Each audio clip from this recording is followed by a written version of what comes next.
So it is officially that time of year again. It is time for Jeff Keighley's Video Game Award Show, which, as we all know, happens in December of every year.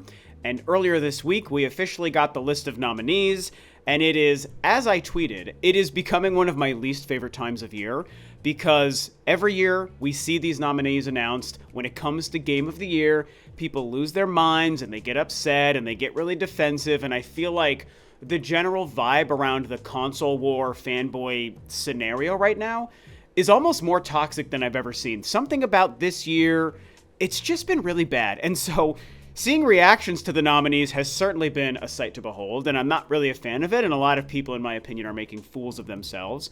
But moving away from that, it is still, in general, exciting to have an award show to look forward to. I've been very critical of it over the years, and I still am. However, I do know Jeff Keighley puts a lot of effort into it. It's nice that someone is out there trying to do something as commercialized as it is. It is at least something.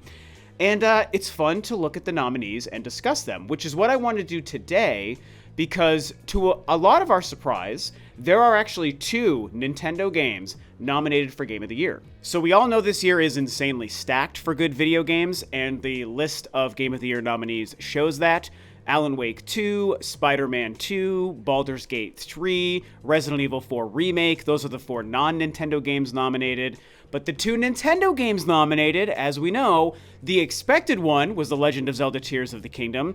But the one that was definitely something people thought would happen, but we were very mixed on if it actually was going to get nominated, is Super Mario Bros. Wonder. That game did get the nomination. So I'm just going to call it what it is, a huge surprise, but a very good surprise, because, I mean, like I already said, and we all know, there are so many good games across the board this year. Every platform, all 3 consoles and PC, there was so many great games to play, and I feel like honestly, the Game of the Year list probably could have been upwards of 8 to 10 games long if every single killer kick-ass game actually had a chance to be nominated.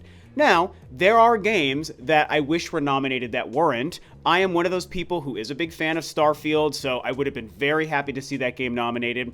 Pikmin 4 was fantastic. I think it would have been a stretch, but I would have been happy to see that get nominated as well. Other people might have wanted games like Final Fantasy XVI, which I've yet to play, or Fire Emblem Engage at the beginning of the year, Dead Space Remake, Armored Core 6. Metroid Prime Remastered, I mean, look, it's a remaster, not a remake technically, so I understand why it wasn't nominated.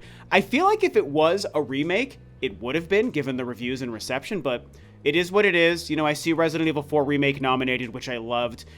Metroid Prime probably would have been, but they're not including remasters, and honestly, I'm okay with that. But I will say that I'm somebody who's played all of the 6 nominees except for Baldur's Gate 3. Now, my wife has been playing Baldur's Gate 3 and is beyond addicted to it, so I know it's great. In fact, it's the game I expect will win Game of the Year just based on the obvious reception and quality, even though it doesn't really appeal to me.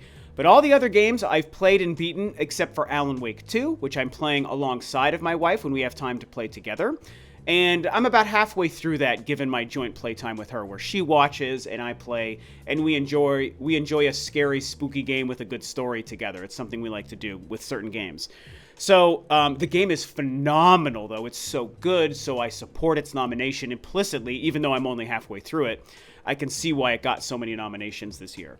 But let's bring it back to the Nintendo thing, man, because we're looking at, again, to our surprise, 2 different high-profile AAA Nintendo experiences. Nintendo's 2 seminal franchises, I think, going back to their original days, having a Zelda game and a Mario game pitted against each other, just like in 2017 with Breath of the Wild and Mario Odyssey. I think it's very cool and exciting, and I think it's going to be interesting to see how it plays out, and I do wonder how Nintendo fans, or fans of both games, feel when analyzing which game deserves to win. Now, I say this because both games clearly very good, selling incredibly well, off-the-charts reviews. They're both in the mid-90s. I think Wonder is at a 93. Tears of the Kingdom, I think, is at a 96, 95, 96. So they clearly were received well, and most game fans and Nintendo fans love the games, but each game also has a bit of a vocal set of detractors.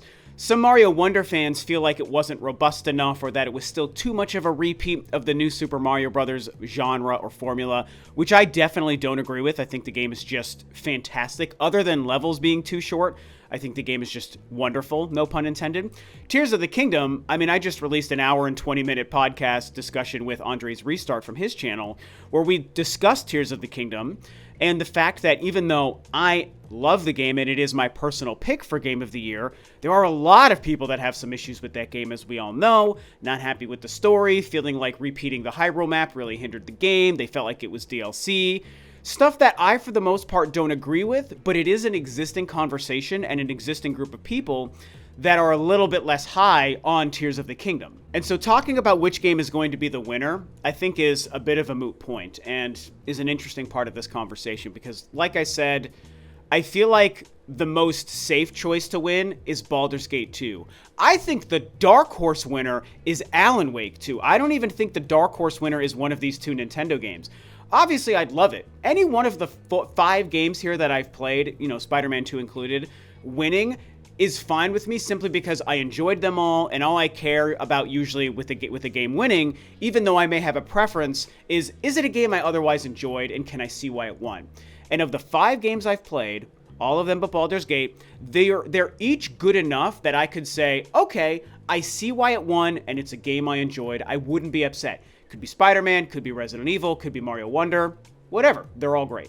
But if we remove the Baldur's Gate sweep and even the Dark Horse Alan Wake 2, which again, they're just my predictions, but if we remove those from the conversation, I think it's pretty clear that Zelda is still the game that most likely has the chance to win, and I even think most Nintendo fans, despite there being a larger vocal complaint force for Zelda, I still think it's the game that most people would also want to win, even over Super Mario Bros. Wonder. And I am thrilled that Mario Wonder was nominated because it really did surprise me. I expected an 8.5 kind of experience, and I got, in my mind, like a 9.1 experience, 9.0, 9.1. It's just simply incredible.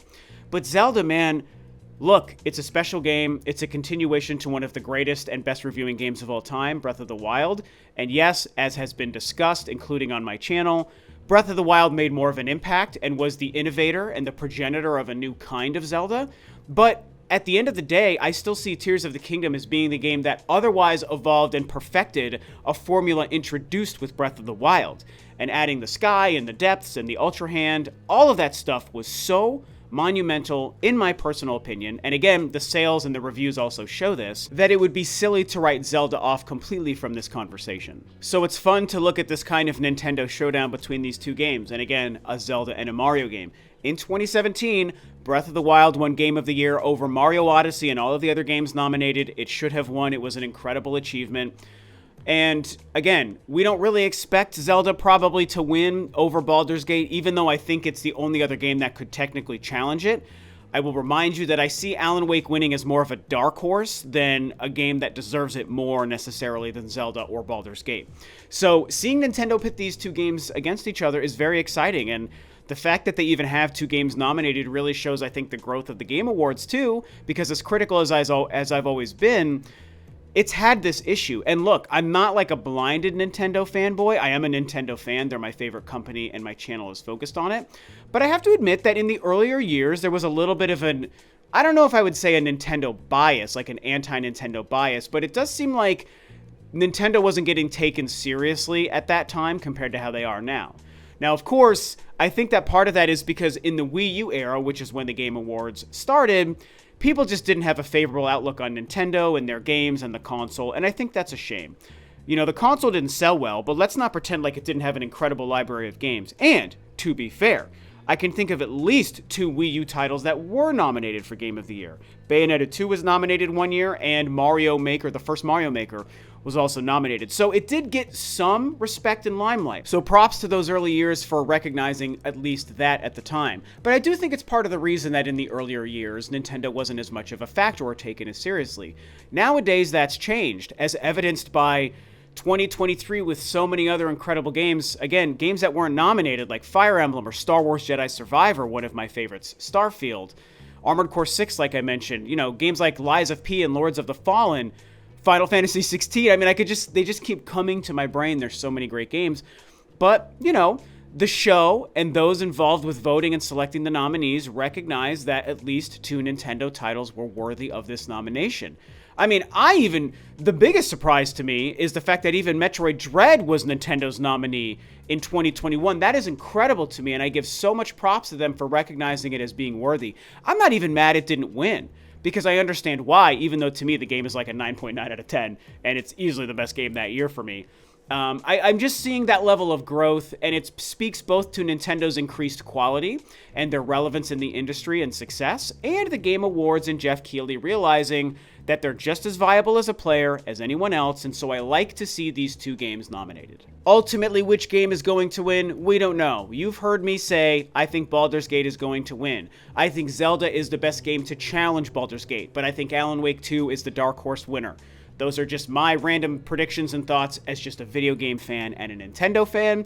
Doesn't mean I'm right or wrong. You might disagree. Obviously, I want to kind of see where the conversation goes in the comments as far as how this is going to play out.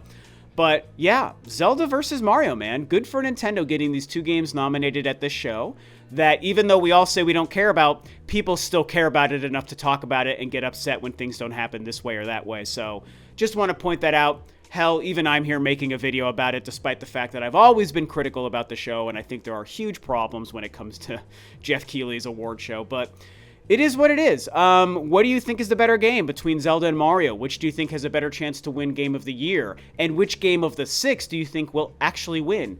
Do you think it could be one of Nintendo's games, or are you picking the safe choice like I am and thinking Baldur's Gate 3 is probably going to walk away with it? Whatever you think, talk about it below, and for now, that's about it.